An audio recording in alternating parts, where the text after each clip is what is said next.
Mes chers compatriotes, mes chers amis, heureusement que je suis grande. Après avoir présenté mon projet pour la France en novembre dernier, après avoir précisé ma position sur l'outre-mer au début de ce mois, voici donc venu le temps de vous présenter mon projet pour l'Europe.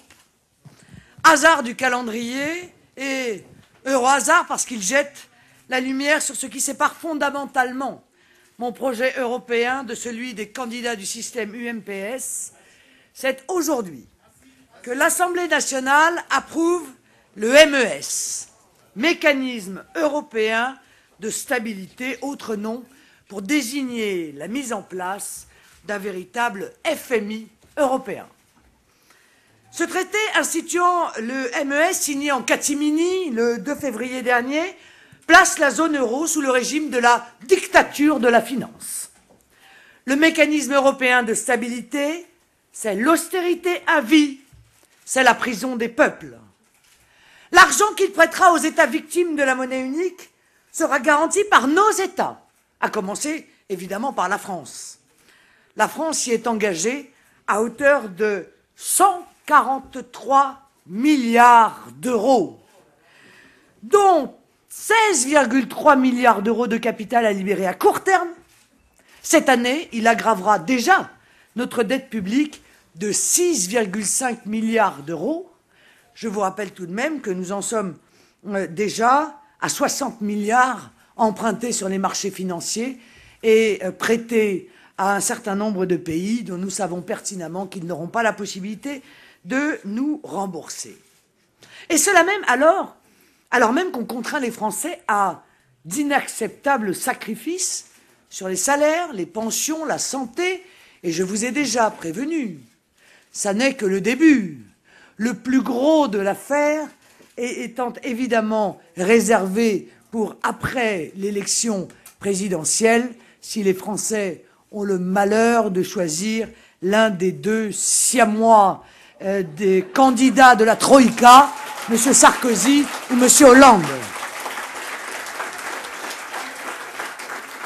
Et bien sûr, si la décision d'augmenter le capital de ce nouvel instrument au service des marchés financiers et des banques était prise par le Conseil des gouverneurs, la France et les autres membres devraient augmenter leur transfert vers le MES. Je dénonce donc de la manière la plus vigoureuse le MES, ce mécanisme au service des puissances d'argent. Je dénonce l'opacité totale dans laquelle les choses se font, puisque les Français ne sont absolument pas informés de ce qu'est le MES et quelle est l'étendue des engagements que l'on prend en leur nom. Je dénonce l'absence de débat, qui ne semble d'ailleurs gêner ni la droite, ni la gauche, ni le centre. Voilà un sujet qui devrait obligatoirement être traité par référendum. Je dénonce, dans ce domaine comme dans tant d'autres, mais il faut bien dire qu'en la matière, c'est une véritable succession, un chapelet, un collier de déni de démocratie, et celui-ci en est un épouvantable, que constitue le MES, aucun acteur du système n'étant élu, une hypercaste qui bénéficiera de surcroît d'une immunité. Cette fuite en avant inacceptable signifiera un assujettissement financier et budgétaire complet des États. Je vous rappelle tout de même qu'un des fondements de la démocratie, c'est le consentement à l'impôt. Je fustige l'immensité des sommes en jeu, qui ligoteront et appauvriront un peu plus encore une France qui déjà s'affaiblit de jour en jour, mais qui ligoteront surtout notre génération, la génération suivante, la génération suivante, la génération suivante, etc., etc. Seigneurs avec un E, parce que ce sont nos nouveaux maîtres, mais aussi seigneurs avec un A, parce que leur idéologie devenue folle a déclaré la guerre au peuple, à nos modèles sociaux et évidemment à notre retraite. Je dénonce aussi un mécanisme qui poussera l'Europe encore plus violemment dans la guerre contre les nations, contre les peuples, qui font l'immense richesse de notre continent. La nation est la seule réalité viable, la seule réalité charnelle. L'Europe de Bruxelles, de plus en plus, vise évidemment, et vous l'avez tous compris, à détruire cette nation. De plus en plus, leur Europe de la paix, et ça a été dit tout à l'heure à juste titre, devient l'Europe de la guerre contre les peuples. Et peut-être demain, si les tensions et la misère continuent de monter, la guerre des peuples contre leurs élites, et peut-être même la guerre des peuples entre eux. L'Union européenne est clairement devenue le premier facteur de désunion européenne. Et cela devrait nous indigner compte tenu de l'ensemble des promesses qui nous avaient été faites sur ce sujet. Et car je suis résolument pour l'Europe de la paix, je suis donc contre cette Europe qui pousse le peuple grec à mettre le feu à Athènes par désespoir. Je crains que les flammes qui ont léché l'Acropole ne soient que le prélude d'un incendie qui s'étende à Lisbonne, à Madrid, à Rome, et pourquoi pas à Paris, si nous ne changeons pas rapidement la politique de notre pays.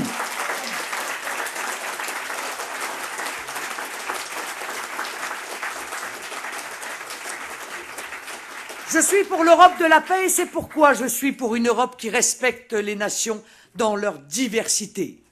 Parce que cette diversité des nations est la richesse de l'Europe. La nation est cet espace, peuple et territoire où il n'existe de minorité que politique, où toute minorité peut devenir majorité pourvu que le peuple lui prête ses suffrages, où la majorité déchue accepte de devenir une minorité jusqu'à un verdict plus favorable du peuple. Je suis pour l'Europe de la paix. Je veux que la souveraineté de chaque nation soit reconnue, que la volonté de chaque peuple soit l'alpha et l'oméga de son droit. Le 29 mai 2005, le peuple français rejetait par référendum la Constitution européenne. Quelques jours plus tard, le peuple néerlandais l'imitait. Mais le 4 février 2008, les parlementaires français réunis en congrès imposaient le traité de Lisbonne, décalque de cette Constitution, comme son géniteur Valéry Giscard d'Estaing l'a lui-même avoué. Cette trahison du suffrage universel rend le traité de Lisbonne substantiellement illégitime.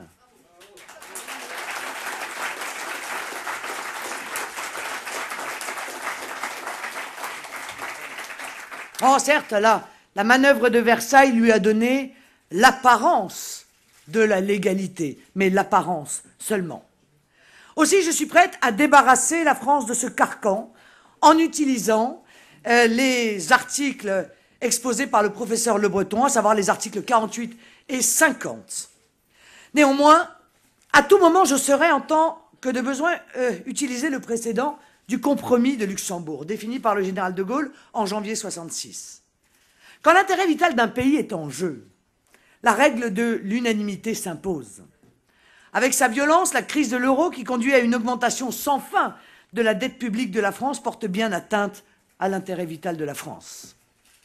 En tout état de cause, le peuple français ne doit jamais abandonner son droit de veto dans toutes les organisations internationales. Ceux qui proposent que la France fasse don de son droit de veto au Conseil de sécurité des Nations Unies à l'Europe commettent une véritable trahison contre la nation.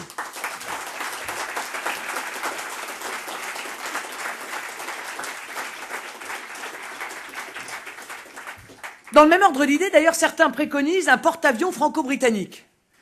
Alors, tout ça, c'est très bien, mais en 2003, lors de la guerre d'Irak, la France refusait à juste titre de s'engager dans cette aventure américaine, alors que la Grande-Bretagne y jouait avec enthousiasme les supplétifs. Alors, qu'aurions-nous fait de ce porte-avions? On l'aurait coupé en deux, une moitié qui serait restée ici et l'autre qui aurait été envoyée vers l'Irak? On voit bien, évidemment, l'absurdité de ce type de proposition. Au-delà du funeste traité de Lisbonne, c'est toute l'architecture de l'Europe qui est à revoir. Et c'est le sens de mon projet pour l'Europe.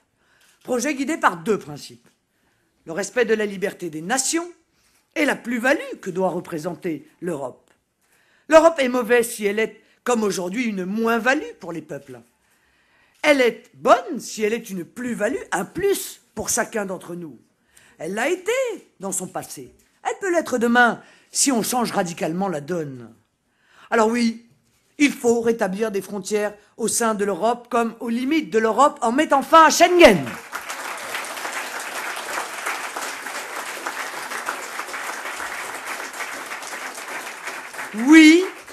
faut protéger le travail en France et les travailleurs de France. Oui, il faut que la concurrence se fasse sur les produits pour les améliorer par une saine compétition et non sur les hommes au détriment de leurs droits. Oui, il faut arrêter d'opposer les travailleurs entre eux, comme le veut le MEDEF et comme le font l'UMP et le PS, en faisant venir toujours plus d'étrangers pour qu'ils pèsent sur les salaires et la protection sociale.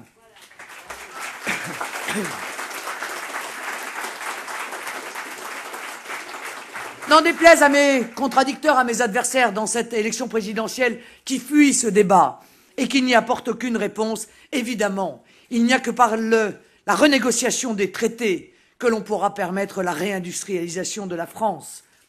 Abolissons ce dogme idéologique qui impose une concurrence libre et non faussée pour tout principe économique. Abrogeons cette charte européenne des droits fondamentaux qui exalte les communautés pour saper la nation et déconstruire la citoyenneté. La Constitution de la République protège les libertés et elle sera, comme il se doit, le sommet des normes juridiques. Je renforcerai d'ailleurs les libertés individuelles, et publiques notamment, en protégeant constitutionnellement les libertés numériques et le pluralisme des médias.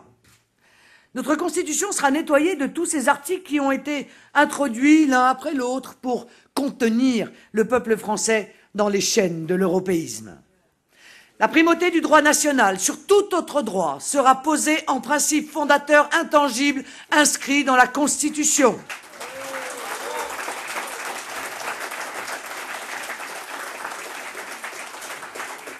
Tout mécanisme de droit dérivé, qui n'est qu'une dérive du droit, sera prohibé. Avec l'appui du législateur, le Conseil constitutionnel, le Conseil d'État et la Cour de cassation, chacun dans leur domaine de compétences propres, seront de nouveau les juridictions suprêmes de la nation. Les jurisprudences par lesquelles elles se sont soumises à des instances juridictionnelles supranationales devront être renversées. La Cour de justice de l'Union européenne, qui siège à Luxembourg, a toujours milité contre les nations et donc contre les peuples. Non seulement elle a été un instrument de l'intégration européiste, mais elle a toujours aussi décidé dans le sens de l'ultralibéralisme. Voyez bien que loin d'être une justice qui protège les faibles, cette Cour a plutôt été un rempart pour défendre les positions assises. Je pense donc qu'elle pourrait être supprimée sans inconvénient majeur. Les États doivent être suffisamment forts pour procéder entre eux aux arbitrages nécessaires.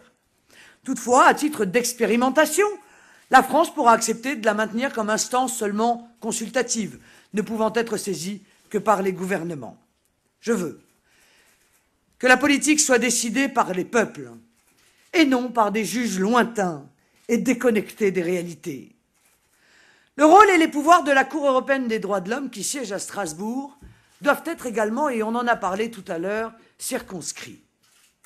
Elle doit éclairer les juridictions nationales en étant saisie par question préalable donnant un avis ou une recommandation. En revanche, elle ne pourra s'opposer aux législations nationales.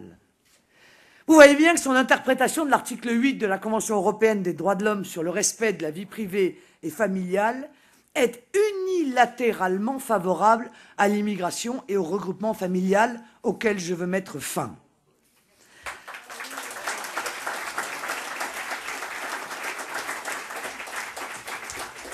La Banque centrale européenne sera transformée en simple organe de gestion de la monnaie commune, puisque l'euro, monnaie unique, aura disparu par un processus organisé sur 6 à 8 mois, à condition qu'il n'ait pas explosé avant l'élection dans un chaos inimaginable du fait de l'imprévoyance du gouvernement. Tout à fait évidemment, l'analyse qui vous a été livrée tout à l'heure est la juste analyse. Si l'on dépense tant d'énergie et d'argent à conserver un semblant de Grèce, je dis un semblant de Grèce parce qu'on ne reconnaît plus évidemment la Grèce, on la reconnaîtra encore moins demain dans l'euro, c'est évidemment parce que si la Grèce sortait de l'euro, eh bien probablement l'euro imploserait. Et ça, ce serait touché au dogme, ce serait touché au veau d'or, ce serait touché à la religion de ceux qui nous l'imposent déjà depuis trop longtemps. Son conseil d'administration de la Banque centrale européenne, écoutez, sera composé des représentants des gouvernements des pays participant à cette monnaie commune. La Commission de Bruxelles sera supprimée. Cet organisme a été conçu explicitement par ceux qui se sont appelés par imitation servile les pères fondateurs pour contourner la volonté des peuples. Cette commission de Bruxelles est le moteur de l'engrenage fatal qui, d'un vague accord sur le charbon et l'acier signé il y a plus de 60 ans, nous a amenés jusqu'à la tragédie grecque et qui, dans sa folle mécanique, entraîne le Portugal et l'Irlande avant d'emporter l'Espagne et l'Italie et de finir évidemment par la France elle-même. Je l'ai dit sur une grande chaîne de télévision, que les Français ne fassent pas péché d'orgueil dans le même escalier que la Grèce, peut-être pas encore au même palier. Le problème, c'est que cet escalier, on ne peut que le descendre. Par conséquent, nous atteindrons tous le rez-de-chaussée si ça n'est pas la cave, évidemment, à un moment donné ou à un autre. Vous le savez aussi, c'est au sein de la Commission et de ses services pléthoriques que sévissent les idéologies dogmatiques de l'ultralibéralisme, qui ont organisé la désindustrialisation de l'Europe avec son cortège de chômage et de précarité. Son monopole scandaleux de l'initiative en matière législative ôte au peuple, pour une grande part, le droit de faire la loi. En réalité, les membres de la Commission ne sont indépendants que du suffrage universel.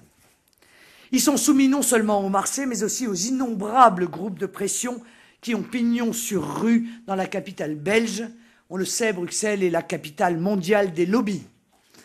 Cette commission sera avantageusement remplacée par un secrétariat général de coordination aux effectifs réduits et placée sous l'autorité des représentants des gouvernements. Bien qu'élu au suffrage universel direct, le Parlement européen, dont nous a brillamment parlé Catherine Salagnac tout à l'heure, n'a rien de démocratique parce qu'il n'existe pas de peuple européen. Son fonctionnement le prouve. Il n'est pas un lieu de débat, mais au mieux le temple du consensus mou, et au pire le cénacle des compromis passés entre droite et gauche, en laissant les peuples d'ailleurs dans leur ignorance. En tant que tel, le Parlement européen n'a donc aucune raison de subsister. En revanche, il peut être utile d'avoir un lieu de rencontre, de délégation, de parlementaires de différentes nations d'Europe. Les représentants des divers peuples pourraient ainsi apprendre à se connaître en délibérant sur quelques résolutions indicatives pour éclairer leurs gouvernements respectifs.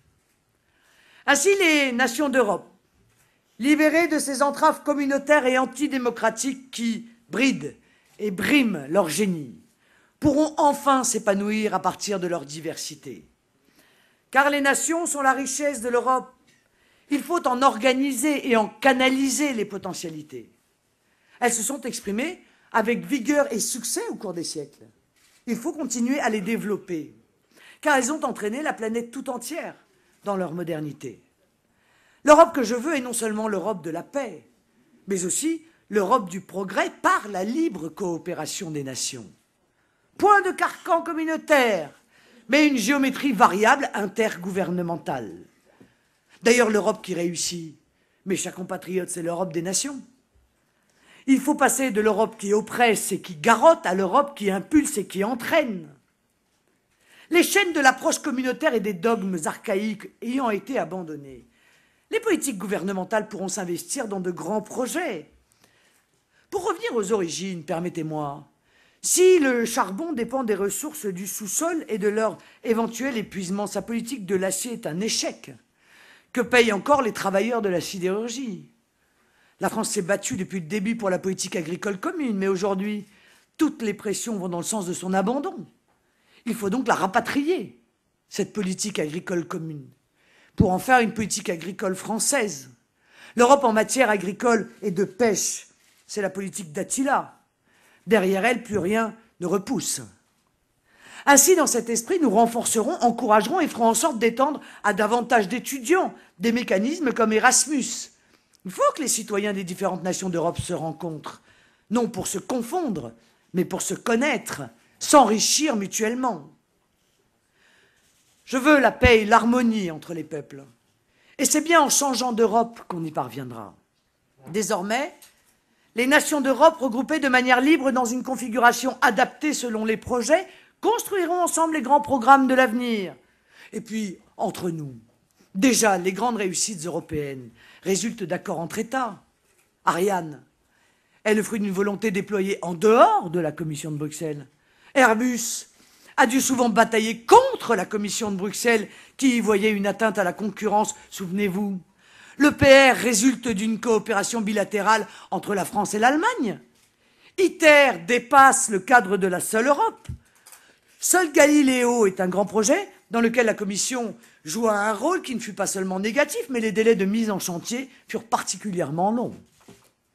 Je proposerai en particulier à nos partenaires de cette Europe des nations redynamisée un vaste programme spatial pour faire de nos pays, une très grande puissance spatiale capable de maîtriser les technologies les plus avancées à l'horizon 2035. Et la Russie sera bien sûr appelée à en faire partie. Parce que, mes amis,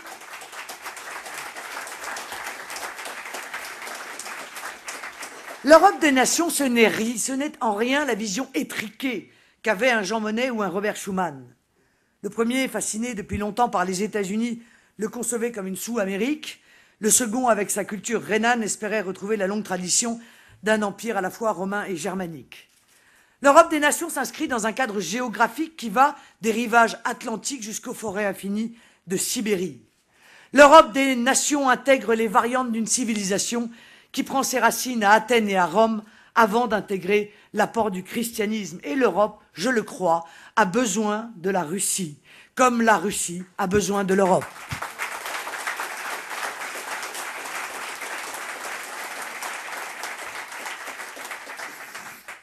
En revanche, et nous avons eu l'occasion de le dire à de multiples reprises, l'Europe n'a pas vocation à accueillir la Turquie, qui n'est pas européenne, et simplement parce qu'elle n'est pas européenne.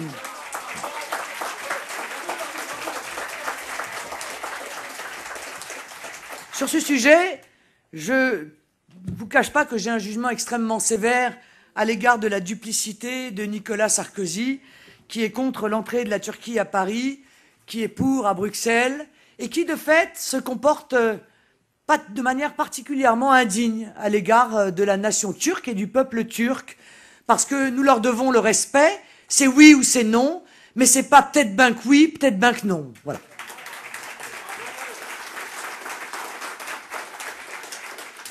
Dans l'Europe des nations, nous ferons respecter aussi notre langue. Le français est une langue de travail dans toutes les organisations internationales, mais trop de fonctionnaires français de cette organisation l'oublient. À peine nommés, ils s'empressent de parler, comme d'ailleurs souvent nos ministres, le plus souvent dans des sortes de langues qu'ils prennent pour la langue de Shakespeare, William Shakespeare, et pas Nicolas Shakespeare. Et je vous le dis clairement, ces comportements seront sanctionnés et l'usage du français réhabilité partout. Parce que je crois en la France, parce que je l'aime plus que tout, parce que je crois que la France a un rôle à jouer en Europe et dans le monde, le rôle qu'elle y joue depuis des siècles. Je suis pour cette grande Europe des nations. Pour organiser cette Europe de la paix et des nations, nous négocierons avec tous nos partenaires. Nous ne nous enfermerons pas dans un tête-à-tête solitaire avec l'Allemagne. Quelle que soit l'importance de ce pays, nous n'en oublierons aucun des autres pays. Car aujourd'hui, croyez-moi, la grogne monte au sein même de l'Europe. Les pays, un certain nombre de pays ont le sentiment d'être traités comme des sous-membres. Sur le plan des symboles, il est évident que cette Europe refondée adoptera un autre drapeau, qui ne sera bien évidemment pas mis au même niveau que notre drapeau national, le seul qui fasse vibrer nos âmes et nos cœurs. Ce nouveau drapeau ne sera pas le même que l'actuelle bannière bleue étoilée, bannière qui, permettez-moi, mais est devenue l'atroce symbole d'une élite oligarchique qui œuvre sans relâche contre les peuples et contre leur prospérité. L'Europe des nations n'aura pas d'hymne, parce qu'elle ne sera pas un pays.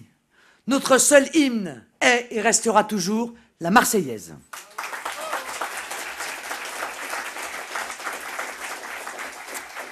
Au final, mes chers compatriotes, c'est bien l'Europe raisonnable, l'Europe efficace que je vise. Une Europe libérée de l'idéologie et du dogmatisme. L'idéologie et le dogmatisme ne sont jamais bonnes conseillères. J'en libérerai l'Europe pour la mettre sur les rails d'une Europe respectueuse des peuples, des identités, de la démocratie et des nations. Une Europe des grands projets non plus destructrice, mais utile, j'allais dire enfin utile. Et pour conclure, mes amis, soyez sûrs, L'Europe des nations, c'est l'Europe de la raison. Merci.